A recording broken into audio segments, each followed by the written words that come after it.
The General Assembly will hear an address by His Excellency Boris Johnson, Prime Minister of the United Kingdom of Great Britain and Northern Ireland.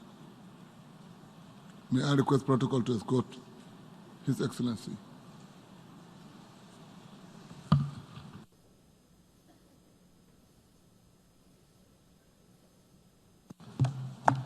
I invite him to address the General Assembly.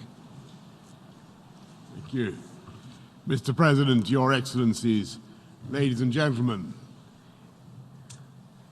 faithful late-night audience. It's customary for the British Prime Minister to come to this United Nations and pledge to advance our values and defend our rules, the rules of a peaceful world, protecting freedom of navigation in the Gulf, to persevering in the vital task of achieving a two-state solution in the conflict in the Middle East. And of course, I'm proud to do all these things. But no one can ignore a gathering force that is reshaping the future of every member of this assembly. There has been nothing like it in history. When I think of the great scientific revolutions of the past, print, the steam engine, aviation, the atomic age, I think of new tools that we acquired, but over which we, the human race, had the advantage, which we controlled. And that is not necessarily the case in the digital age. You may keep your secrets from your friends, from your parents, your children, your doctor, even your personal trainer. But it takes real effort to conceal your thoughts from Google. And if that is true today, in future, there may be nowhere to hide. Smart cities will pullulate with sensors, all joined together by the Internet of Things. Bollards communing invisibly with lampposts, so there is always a parking space for your electric car, so that no bin goes unemptied, no street unswept, and the urban environment is as antiseptic as a Zurich pharmacy. But this technology could also be used to keep every citizen under round-the-clock surveillance. A future Alexa will pretend to take orders, but this Alexa will be watching you, clucking her tongue and stamping her foot. In future, voice connectivity will be in every room and almost every object. Your mattress will monitor your nightmares, your fridge will beat for more cheese, your front door will sweep wide the moment you approach like some silent butler. Your smart meter will go hustling of its own accord for the cheapest electricity, and every one of them minutely transcribing your every habit in tiny electronic shorthand, stored not in their chips or in their innards, nowhere you can find it, but in some great cloud of data that lowers ever more oppressively over the human race. A giant dark thundercloud waiting to burst, and we have no control over how or when the precipitation will take place. And every day that we tap on our phones or work on our iPads, as I see some of you are doing now, we not only leave our indelible spoor in the ether, but we are ourselves becoming a resource, click by click, tap by tap, just as the Carboniferous period created the indescribable wealth, leaf by decaying leaf, of hydrocarbons. Data is the crude oil of the modern economy, and we're now in an environment where we don't know who should own these new oil fields. We don't know who should have the rights or the title to these gushers of cash, and we don't know who decides how to use that data. And can these algorithms be trusted with our lives and hopes? Should the machines, and only the machines, decide whether or not we are eligible for a mortgage or insurance, or what surgery or medicines we should receive? Are we doomed to a cold and heartless future in which computer says yes or computer says no, with the grim finality of an emperor in the arena? How do you plead with an algorithm? How do you get it to see extenuating circumstances? And how do we know that the machines have not been insidiously programmed to fool us or even to cheat us? We're already using all kinds of messaging services that offer instant communication at minimal cost. And these same programs, platforms, could also be designed for real-time censorship of every conversation, with offending words automatically deleted. Indeed, in some countries, this happens today. Digital authoritarianism is not, alas, the stuff of dystopian fantasy, but of an emerging reality. And the reason I'm giving this speech today with this slightly gloomy proem is that the UK is one of the world's tech leaders, and I believe governments have been simply caught unawares by the unintended consequences of the internet, a scientific breakthrough far more reaching in its everyday psychological impact than any other invention since Gutenberg. And when you consider how long it took for books to come into widespread circulation, the arrival of the internet is far bigger than print. It's bigger than the atomic age, but it's like nuclear power in that it's capable of both good and harm. And of course, it's not alone. As new technologies seem to race towards us from the far horizon, we strain our eyes as they come to make out whether they are for good or bad, friends or foes. AI. What will it mean? Helpful robots washing and caring for an aging population, or pink-eyed terminators sent back from the future to cull the human race? What will synthetic biology stand for? Restoring our livers and our eyes with miracle regeneration of the tissues like some fantastic hangover cure? Or will it bring terrifying limbless chickens to our tables? Will nanotechnology help us to beat disease, or will it leave tiny robots to replicate in the crevices of our souls? It is a trope as old as literature that any scientific advance is punished by the gods. When Prometheus brought fire to mankind in a tube of fennel, as you may remember, with his brother Epimetheus, Zeus punished him by chaining him to a Tartarian crag while his liver was pecked out. I talked about a hangover cure. His liver was pecked out by an eagle, and every time his liver regrew, the eagle came back and pecked it again. And this went on forever. A bit like the experience of Brexit in the UK. If some of our parliamentarians had their way. In fact, it was a standard poetic practice to curse the protos heurates, the person responsible for any scientific or technical breakthrough.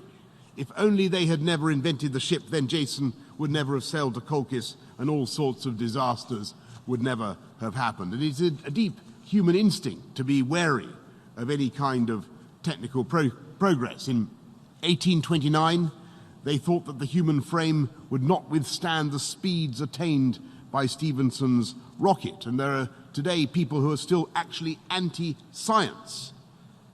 A whole movement called the anti-vaxxers, who refuse to acknowledge the evidence that vaccinations have eradicated smallpox, and who, by their prejudices, are actually endangering the very children they want to protect.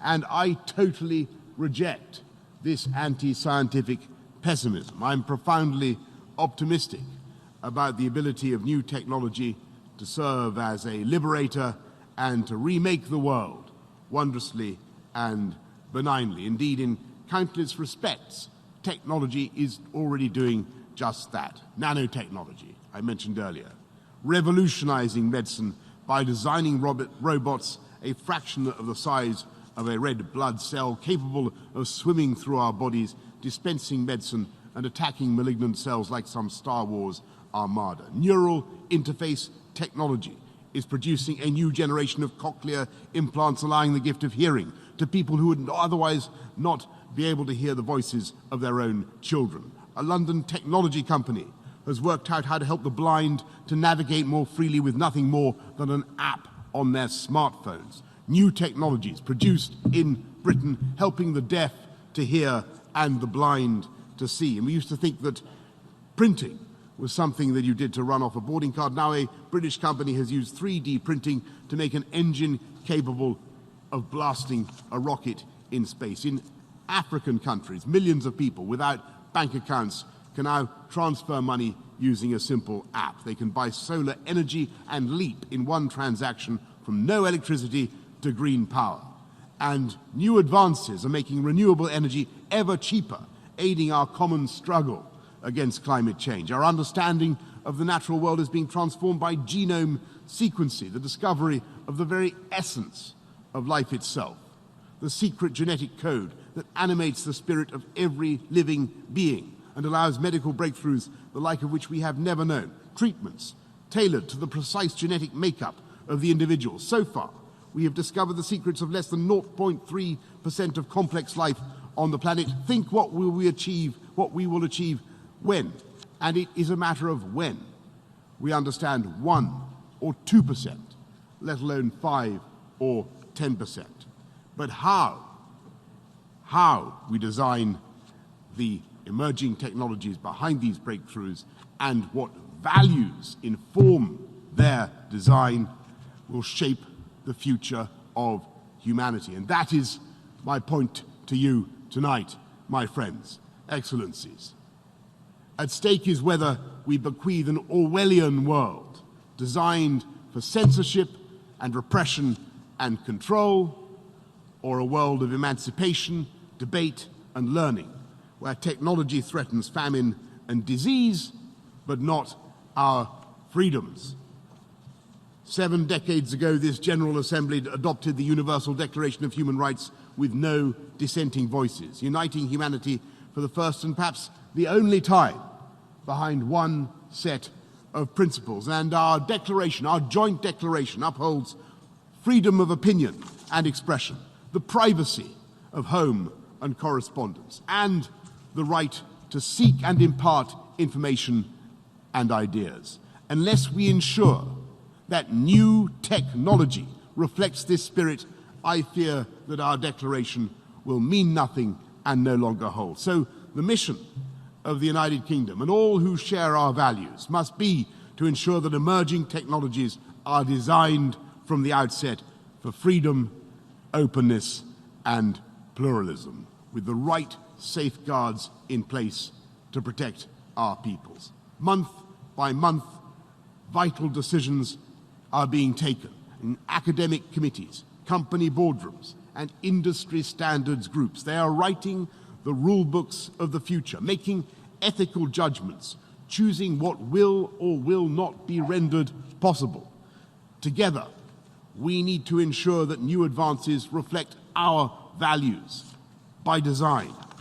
There is excellent work being done in the EU, the Commonwealth, and of course the UN, which has a vital role in ensuring that no country is excluded from the wonderful benefits of this technology and the industrial revolution it is bringing about. But we must be still more ambitious. We need to find the right balance between freedom and control, between innovation and regulation, between private enterprise and government oversight. We must insist that the ethical judgments inherent in the design of new technology are transparent to all, and we must make our voices heard more loudly in the standards bodies that write the rules. Above all, we need to agree a common set of global principles to shape the norms and standards that will guide the development of emerging technology. So, and here's the good news, I invite you next year to a summit in London, a wonderful city,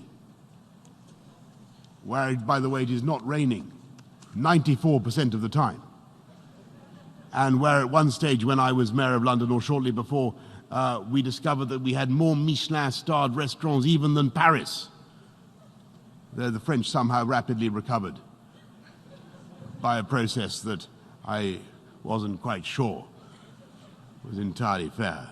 But we still have, by far, in the UK, by far the biggest tech sector, by far the biggest tech sector, fintech, biotech, edtech, medtech, nanotech, green tech, every kind of tech in London, the biggest tech sector anywhere in Europe, perhaps 500,000 people working in tech alone. And I hope that you will come there and we will seek to assemble the broadest possible coalition to take forward this vital task, building on all that the UK contribute to this mission as a global leader in ethical and responsible technology. If we master this challenge, and I have no doubt that we can, then we will not only safeguard our ideals, we will surmount the limits that once constrained humanity and conquer the perils that once ended so many lives. Together, we will vanquish killer diseases, eliminate famine, protect the environment, and transform our cities. Success will depend, now as ever, on freedom, openness, and pluralism, the formula that not only emancipates the human spirit, but releases the boundless ingenuity and inventiveness of mankind, and which, above all, the United Kingdom will strive to preserve and advance. Excellencies, ladies and gentlemen, thank you very much for your kind attention. I thank the Prime Minister of the United Kingdom of Great Britain and Northern Ireland, and I request protocol to escort His Excellency.